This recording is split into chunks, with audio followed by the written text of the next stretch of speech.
আল্লাহ রাসূল সাল্লাল্লাহু আলাইহি সাল্লামের কবর হেফাজতের আর আমার ভাইয়ের ডিউটি পড়লো রওজাতে।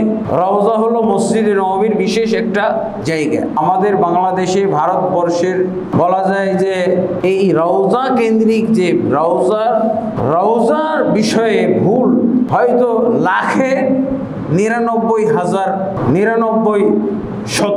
মানুষের এই ভুলটা আছে। কি বলে রওজা হলো রসুলের কবর, রওজা রসুলের কবর, এটা হলো ডাহা মিথ্যা কথা, ভুল কথা। আমাদের দুই ভাই যে ডিউটি পড়লো, আমার তো কবরে আর ওনার পড়লো রওজাতে।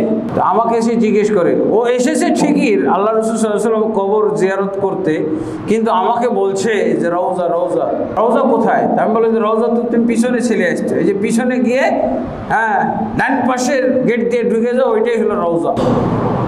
আবার ওখানে ও তো ব্যবস্থা খেয়ে যেত, ঘটনাটা কি?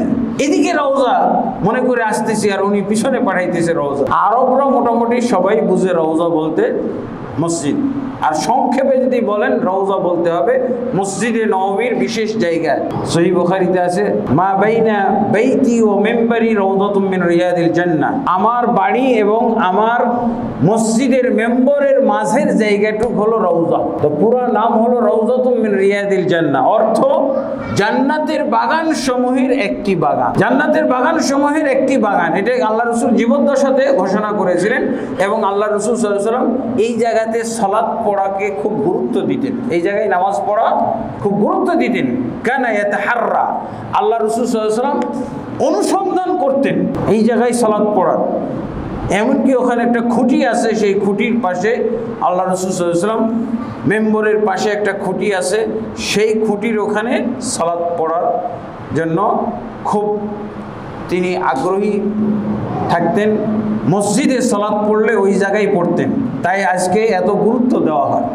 এখন রেজিস্ট্রেশনের সিস্টেম, মক্কায় হাজরে আসওয়াদে ভিড় আর মদিনাতে রওজায় সালাত পড়ার জন্য ভিড়। এখন রেজিস্ট্রেশন ব্যবস্থা করা হয়েছে, ঘন্টার পর ঘন্টা আপনি লাইনে দাঁড়িয়ে ওই জায়গায় 2 রাকাত সালাত পড়ার চান্স পেতে পারেন।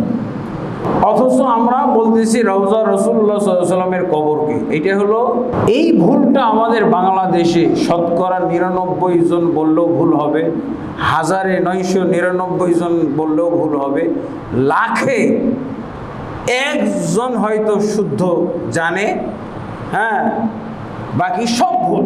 এক ভণ্ড পীর তো বলতেছে আল্লাহ রসুল কবরকে রওজা আগে বলছে, এখন আবার ডিগ্রি বাড়াই দিছে জান্নাতুল ফিরদাউস। পাক্কা মুশরিক, 100% মুশরিক, জান্নাতুল ফিরদাউস।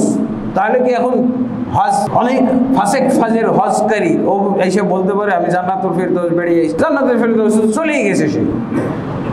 অথচ জান্নাত হারাম, যারা শিরক করে তাদের জন্য আল্লাহ জান্নাত হারাম ঘোষণা করে দিয়েছেন। ইন্নাহু মান ইউশরিক বিল্লাহ ফাকাদ হারামাল্লাহু আলাইহিল জান্নাহ ওয়া মাওয়াহুন নার ওয়া মা লিয-যালিমিন মিন আনসার। আর জান্নাতের মধ্যে সবচেয়ে উত্তম জান্নাত হলো, শ্রেষ্ঠ জান্নাত হলো জান্নাতুল ফিরদাউস। সে এখন আল্লাহ রাসূলের কবরকে রওজাও বলছে না, কি বলছে? রাসূলুল্লাহ সাল্লাল্লাহু আলাইহি ওয়াসাল্লামের জান্নাতুল ফিরদাউস। ইন্না লিল্লাহি, কি তামাশা! কুফরি কথা, এটা কুফরি কথা। রওজা বলাটা এত বড় মারাত্মক ভুল। জান্নাতের বাগান সমূহের একটি বাগান, এটা আল্লাহ রাসূল সাল্লাল্লাহু আলাইহি ওয়াসাল্লাম সাধারণভাবে বলেছিলেন।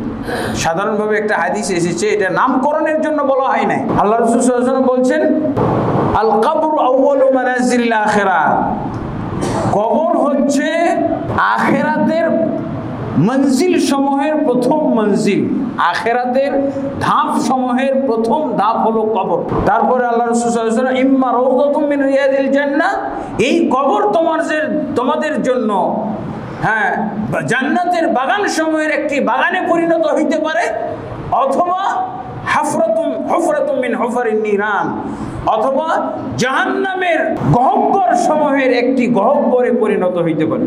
এইভাবে আল্লাহ রাসূল সাল্লাল্লাহু আলাইহি ওয়াসাল্লাম একটা হাদিসে বলেছেন। কিন্তু এই হাদিস দিয়ে কি বোঝা গেল যে সৎ লোকদের কবরকে এখন রওজা বলতে হবে, পীরদের কবরকে রওজা বলতে হবে?